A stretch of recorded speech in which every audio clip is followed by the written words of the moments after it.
Saya mencatat sebuah hadis yang tertera dalam kitab Imam Abu Dawud.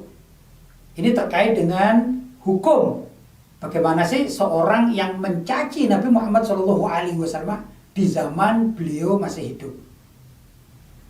Sebagaimana tertera dari Sayyidina Abdullah bin Abbas radhiyallahu taala anhu, bahwasanya ada seorang laki-laki buta yang mempunyai umul walad atau budak wanita yang melahirkan dari tuannya, yaitu dikumpulinya.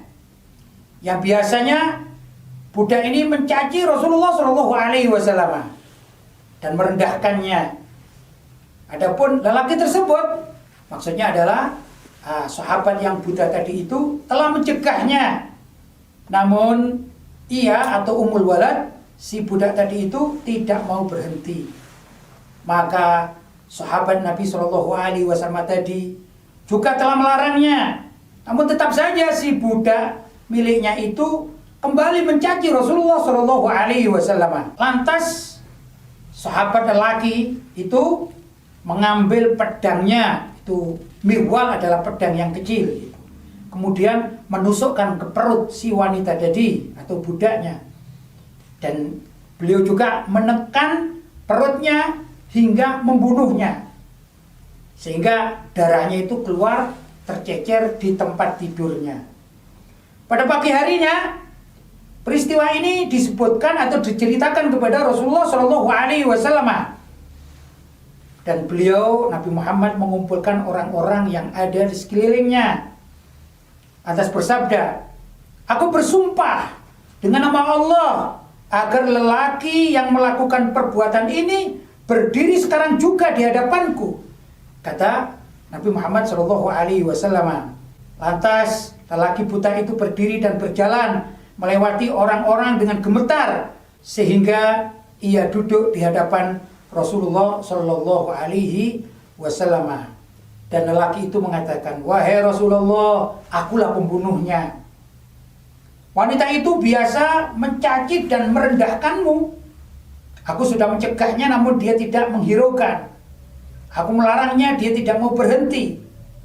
Padahal aku itu mempunyai anak dari budak tadi, yaitu dua wanita yang sangat cantik sekali.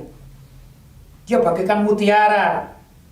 Dan budak wanita itu adalah teman hidupku yang aku mencintainya dan dia juga mencintaiku. Namun semalam ia kembali mencaci dan merendahkanmu ya Rasulullah.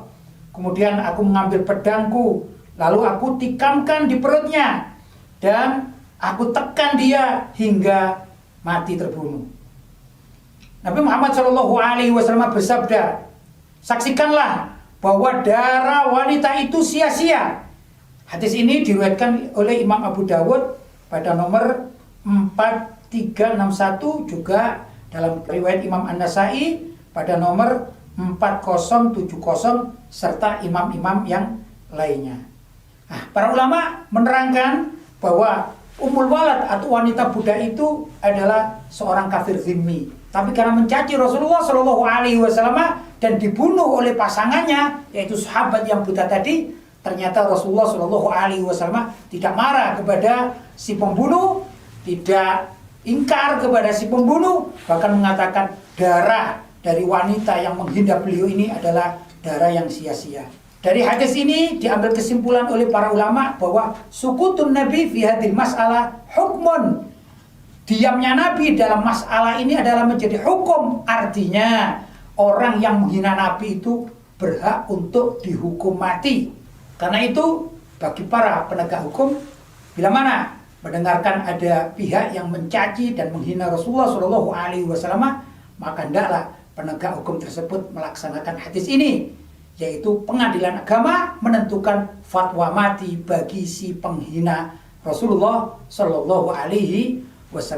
Bila mana ini terjadi dan dilaksanakan oleh para penegak hukum, insya Allah umat Islam akan menerima dengan damai dan lapang dada. Tapi kalau dibiarkan saja, maka dunia Islam akan bergejolak, sebagaimana peristiwa Presiden Perancis yang ikut menghina Rasulullah SAW, maka umat Islam seluruh dunia bangkit dan menghujat Presiden Perancis. Itulah yang semestinya diperhatikan oleh semua pihak.